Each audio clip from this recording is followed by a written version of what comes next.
Quando o escritor Antônio Saracura relembra os anos em que viveu no seminário diocesano de Aracaju, se preparando para ser padre, as suas melhores lembranças dizem respeito aos dias em que o reitor do seminário, o padre Carvalho, autorizava os meninos a ir ao cinema, ou dos passeios que faziam quando havia jogos de futebol.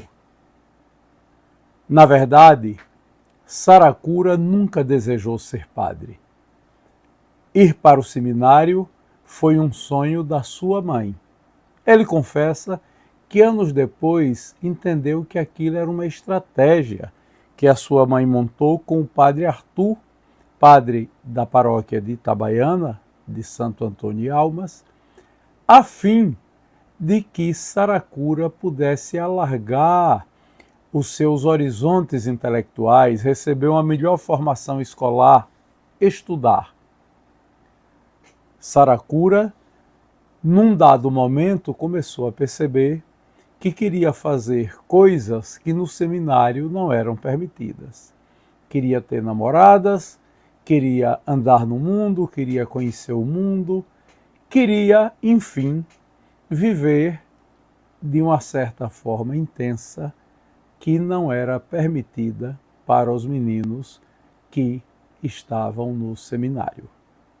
É sobre as suas lembranças do seminário e o seu desejo de não prosseguir em direção à vida sacerdotal que nos fala o escritor Antônio Saracura.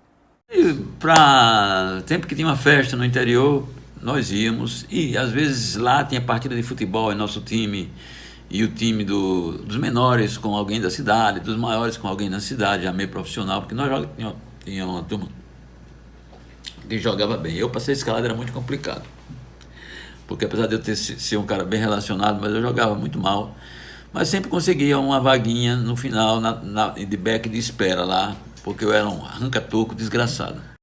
Só passava, se passasse era bola, mesmo assim, cortada no meio pelo chute. Bom, mas na verdade, quando eu fui, eu nem sabia que estava indo direito, porque eu não fui preparado psicologicamente para ir. Minha mãe sacou, encontrou a oportunidade, claro que conversou lá em casa, meu pai não aprovou, depois aprovou. E quando eu fui, eu sabia que ia para o seminário, eu já conhecia o padre Arthur, das pregações só, não conhecia ninguém da cidade, praticamente não tinha conhecimento com ninguém da cidade, mesmo meus primos da cidade, que era cheio de primo, a cidade é cheia de primo, eu não tinha um relacionamento assim, porque cara de sítio é um tabaréu, mora longe da aldeia principal, que era Aracaju, então, que é Itabaiana no caso, né? Aí lá no terceiro ano ginasial e quarto ano ginasial, tinha um grupo, de quando em quando era expulso um seminarista. A expulsão do seminarista era um fenômeno dentro do seminário. Então tinha um cara que era amigo nosso, entrosado com tudo. Era o cara que a gente conversava, brincava, tirava piada.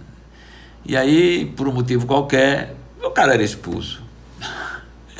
E a gente via que o cara tinha sido expulso, depois ficava sabendo, por motivos até fúteis.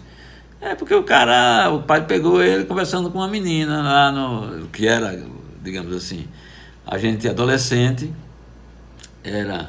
a grande atração eram as garotas da região, né? E aí eu comecei a perceber que eu não iria passar a minha vida inteira, eu vim de uma sociedade tradicional, que o homem tem que casar, se o cara não casar, pergunta, você não casou ainda não, rapaz? E se você casa e não tem filho, rapaz, e os filhos? Não aparecem não.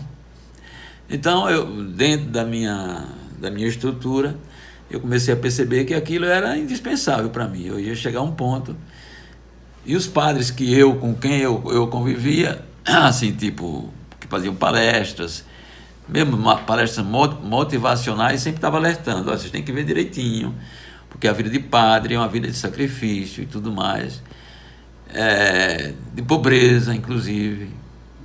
Um dia apareceu um padre lá rico que tinha uma motocicleta enorme, um cara que veio da Alemanha, era padre aqui, tinha uma motocicleta. Todos os padres chegavam a pé, padre Pedro chegava com aquela batinazinha surrada, ferrada.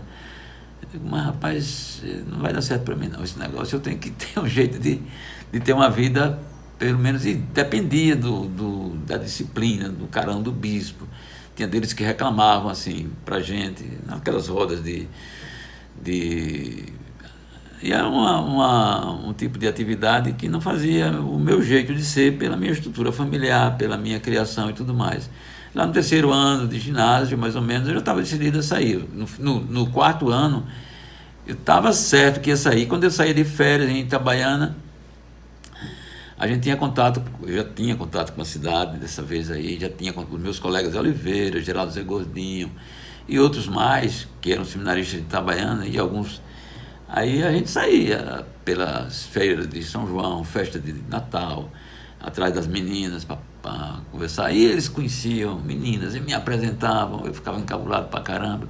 Digo, mas não é possível. Tô me criando um mole demais, que não sei o que mais lá. Aí, resultado, começou a ser o foco na minha cabeça, era, não, eu queria estudar, precisava estudar, não tinha como abandonar o estudo, mas se eu tivesse qualquer chance, eu pulava fora do barco. Isso já foi no primeiro ano científico. Antes, meu pai tentou com o Pedro não tinha condição, depois Pedro disse, ó Zé, aquele menino seu, o Mamede vai inaugurar uma loja e está precisando de gente. Você está contratando gente. Papai, bota o nome do meu filho aí. Aí, nesse dia, segunda vez, eu já estava fora do seminário. Eu tinha saído, já estava no Ateneu. E já trabalhava uns dias lá no mercado com meu pai, se bem que ele não tinha espaço para mim, porque meus irmãos vinham do sítio para ajudá-lo. E outras vezes em empregos assim transitórios, como vendedor de prato, de seu Edgar, da Samã, sei lá, que acho que era o dono da Samã antigo, velho. Vendi prato, vendi Bíblia. Aí vinham os representantes de fora para esses hotéis. Eu ia lá estudando no Ateneu e morando numa vila de quarto dos farinheiros, lá na rua Dom Quirino, que era onde meu pai tinha o armador de rede.